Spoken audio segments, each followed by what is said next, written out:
mamlaka ya Muumba, miujiza yaonekana, ikiwa na mvuto kwa mwanadamu. Mwanadamu tazama kwa butwa, nguvu zake huleta furaha. Mwanadamu stabishwa kwa furaha tele, kwa kupendezwa na kushangaa. Ushangilia. Mwanadamu huguswa wazi wazi na kunyenyekea kwa hofu. Heshima utolewa na yunganishwa na Mungu. Matendo ya Muumba huathiri moyo wa mwanadamu, safisha nafsi yake na kukidhi roho ya mwanadamu. Matamshi yake yote, kila wazo analowaza, kila ufunuo wa mamlaka yake, kazi bora kwa vitu vyote.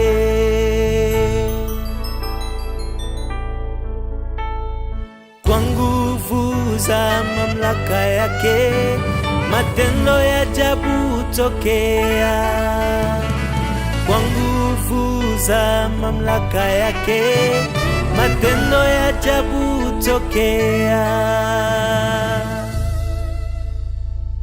Viumbe majini au angani, kwa amri ya Muumba, viwepo kwa kila aina ya uhai.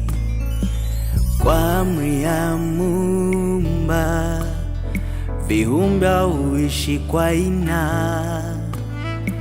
Hii amri, hii kanuni, hakuna kiumbe chaweza kubadili. Kwa kosa, jasiri na uwezo wa kuvuka mipaka iliyowekwa na Mungu, waliishi na kuongezeka kwa idadi kwa mpango wa Muumba. Kwa madhubuti wanashikilia sheria za Mungu, kwa uangalifu wanashika amri za Mungu zisizonenwa hadi leo.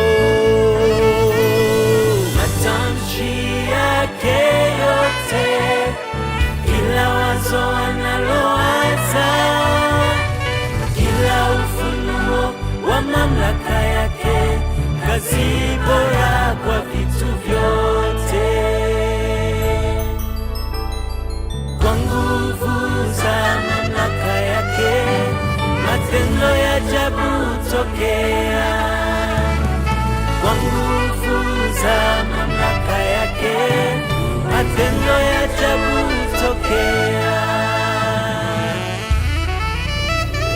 Inayostahili kuelewa kwa mwanadamu, hii ni kazi mno. Inayostahili ujuzi wa mwanadamu, hii ni kazi mno. Mamlaka yake kipekee yanaonyesha nguvu yake kuumba na kuamuru vyote vije katika uwepo. Huwa na mamlaka juu ya uumbaji wote, huweka uhai juu ya vitu vyote.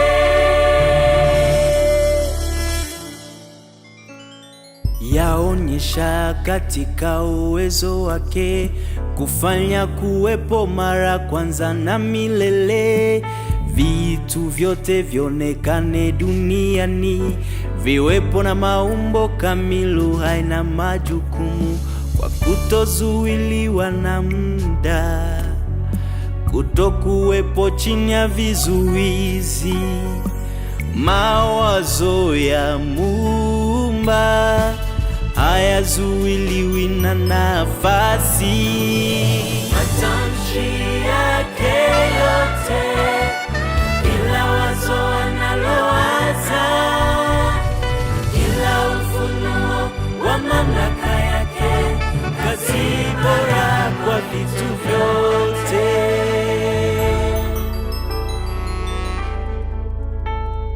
Kwa nguvu za mamlaka yake, matendo ya ajabu hutokea.